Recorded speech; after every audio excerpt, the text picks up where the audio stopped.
There are moments when nothing makes sense. You wake up, go through your day, check off your tasks, speak when necessary, respond out of habit. And yet, something inside feels hollow. You can't explain it to anyone, not even to yourself. It's not a crisis exactly. It's deeper than that. It's a kind of silence, a space between what you know and what you no longer feel. You've prayed. You've tried to stay strong. You've told yourself God is in control, but it's hard to believe that when everything around you seems to unravel, when plans collapse, when doors close quietly, when the things you counted on vanish, and you're left, waiting, not knowing what's next. Maybe you're here because you've reached that point, the moment where trust feels like a stretch, where faith doesn't look like confidence, but surrender. And surrender doesn't feel peaceful. It feels like falling, like letting go of everything you thought you needed to hold together, and somehow, still breathing, still hoping, still trying. You've carried so much alone, the need to appear. Okay, the pressure to be strong, the fear of seeming lost. But what if letting go isn't failure? What if not knowing is holy ground? What if the real strength God is calling you to isn't about control, but about trust? Even when nothing makes sense, there's a verse I often return to when my own strength fades. Those who hope in the Lord will renew their strength. Not those who understand everything, not those who have the answers, but those who hope,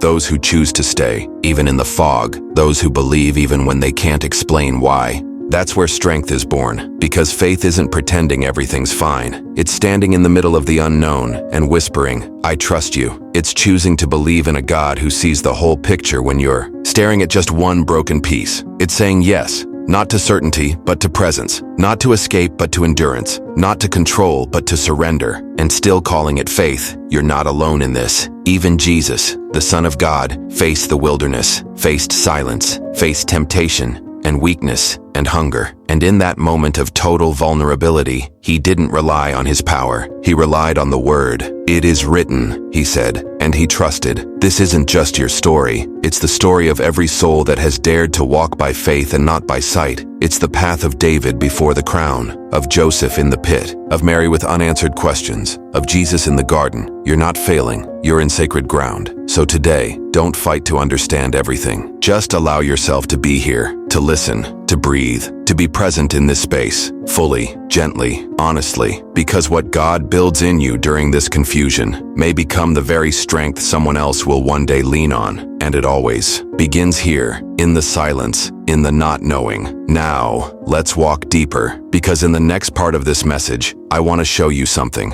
not just a teaching, but a truth Jesus embodied, a secret he lived, about how to trust when nothing around you feels stable, about where real strength is born. Let's go there, together. Trusting in God in practice is very different from just saying, I trust. It's waking up on a day when everything seems to be falling apart and still taking a deep breath and saying, your will be done. It's continuing to walk even when the ground feels unstable. It's silencing the mind when it screams for answers. Trust is a verb that demands surrender, and surrender is something the world has taught you to avoid because the world values control. But God operates in surrender. What keeps many people from living this kind of trust is the fear of losing time, losing opportunities, losing themselves. But what you may not have realized is that by trying to control everything, you're already losing your peace, your lightness, your presence. You weren't created to control it all. You were created to trust someone who sees what you can't. And that's not passivity, it's spiritual courage. Jesus taught this with his own life. When he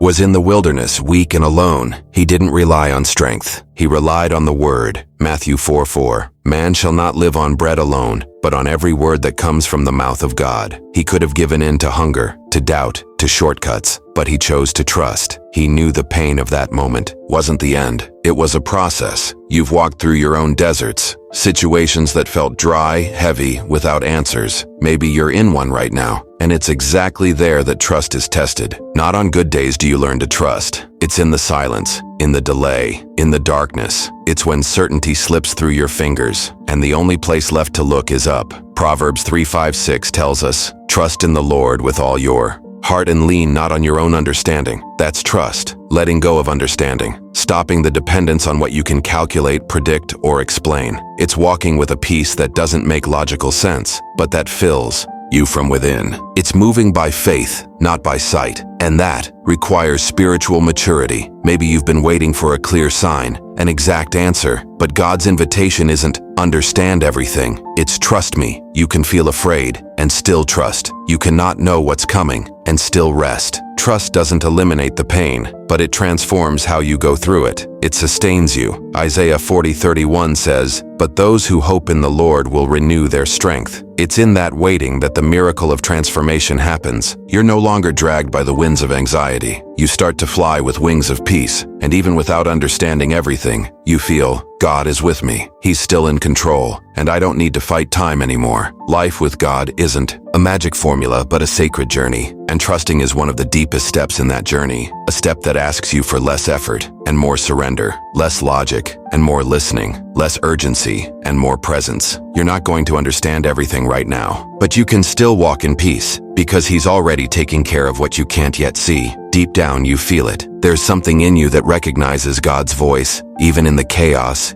even in the doubt, because the Spirit that lives in you whispers, trust, not with force, but with love, like a father holding his child during the storm, saying, don't be afraid, I'm here. You're exactly where you needed to be to hear this. Now that you understand what it means to trust, and what's been keeping you from living it fully, in the next part of this message, I want to show you how this trust becomes real in daily life, in simple gestures, in practical decisions, in actions that turn the invisible into something real. Let's walk this next step together, because now it's time to live this faith with full awareness, and let it begin transforming everything. Trusting in God is not just something you think about in church. It's what shows up in the way you wake up, in how you answer a message, in the way you react when plans change, when things delay, or when silence lingers longer than expected. It's a posture of the heart, and your heart knows when it's surrendered, or when it's still trying to hold the reins. Sometimes the first sign of trust is how you breathe when something goes wrong. There are days when you'll feel the tension between control and faith. That moment when you want to fix everything quickly, say something, send a message, push for resolution. But a voice inside whispers, not now, let me move first. That's not fear, that's faith. Faith doesn't always act. Sometimes it waits, listens, steps aside. Sometimes the holiest thing you can do is nothing. Jesus understood this deeply. He didn't force moments. He waited for the Father's timing. At the wedding in Cana, He told Mary, "My hour has not yet come." John 2:4. Even when He could have rushed ahead, He chose restraint. That's part of trust too, not forcing your own timing. It takes maturity to accept that even good things can be premature. Jesus shows us that obedience is not just about doing, it's about doing in the right time, in the right spirit. So ask yourself, what part of your life are you trying to rush? What conversation are you forcing? What outcome are you trying to control with your own strength? Are you moving from trust or from fear of what might happen if you don't? Because fear often dresses like urgency, but trust, real trust, carries patience. It lets go of the outcome. It breathes in the unknown and stays present. Proverbs 3:6 says, "In all your ways acknowledge Him, and He will make your paths straight." But we often want straight paths first, and then we'll acknowledge Him. That's backwards. The straight path isn't always visible, but when you invite God into your small steps, the way opens little by little. It's like walking through fog. You only see the next few steps, but when you keep moving in trust, the road appears. Step, breathe, step again. Sometimes the real test of faith isn't in big crises. It's in the everyday. When the money is tight, but you choose not to panic. When the answer doesn't come and you keep praying anyway. When the door doesn't open and you choose to praise in the hallway. Those are holy moments too, and they are shaping you more than you realize. God sees what trust looks like in silence. Jesus lived that silence too. When Lazarus died, many questioned why He waited. But in John 11:4, Jesus said, "This sickness will not end in death. It is for God's glory." He delayed, not out of distance, but out of purpose. He knew that what looked like abandonment was actually timing. You may feel like you're in that waiting space now, but God's silence is never emptiness. It's preparation. What feels delayed may actually be perfectly timed. So how do you know if you're really trusting God, or just saying you do? Look at your reactions. Look at how much space you give God to move before you jump ahead. Look at the peace, or the anxiety, behind your decisions. Trust isn't about passivity. It's about permission. Giving God permission to lead, even when your fear wants to take the wheel. It's letting go, even when your logic screams to hold tighter. There's a kind of freedom that comes with surrender. Not the freedom of doing whatever you want, but the deeper freedom of not having to hold everything together. That's the gift of trust. You no longer carry it alone. you're no longer the only one responsible for every outcome, and that changes how you walk, how you speak, how you sleep. There's a quiet strength in letting go. Psalm 37:7 says, "Be still before the Lord, and wait patiently for him." But stillness in this world is rare. Everything tells you to act, respond, solve. Stillness isn't inaction. It's trust, embodied. It's resting in the reality that God is good, even now, even here, even when the outcome is unclear. That kind of rest is where resilience is born. You don't need to be perfect to trust. You don't need to feel peaceful all the time. You just need to be willing to try again, to open your hands again today. And God meets you there, not in your performance, but in your surrender. That's what makes faith so radical. It begins where your strength ends and builds something eternal from the ruins of your control. So pause, take a breath, ask yourself, where am I still holding on? And then offer that place to God. That fear,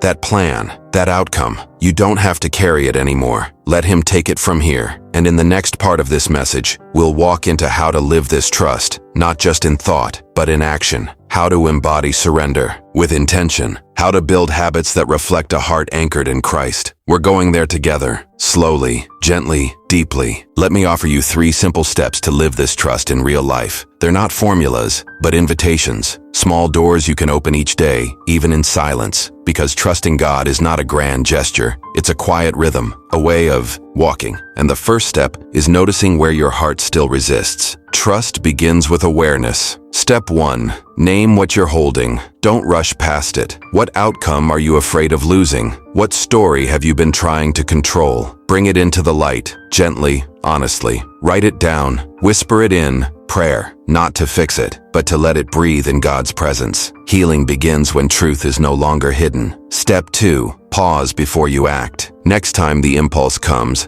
to solve, to prove, to rush, pause, take a breath, ask, is this me or is this trust? You don't have to answer right away. The pause itself is already surrender, and that moment of stillness creates space for God to move in you and around you. Step 3. Invite Christ into the moment, not just the big ones, but the ordinary ones. While you're doing dishes, walking to work, staring at the ceiling, say quietly, Jesus, be here. It doesn't have to be dramatic, just real, because trust grows where Christ is welcomed, and your soul already knows how to receive him. I remember a moment in my life when everything felt out of place. I had done all I could, prayed all I knew, waited longer than I thought I could, but nothing was moving, and I felt myself tightening inside, trying to force, to fix, to figure it out, until one morning, exhausted, I whispered, I can't hold this anymore. And in that breath, something shifted, not outside, but within. It was like setting down a bag I didn't know I had been carrying for years. That's what trust does. It doesn't change the storm. It changes the one walking through it. It doesn't always remove the questions, but it anchors you deeper than doubt. And in that place, you begin to experience a different kind of peace, not because things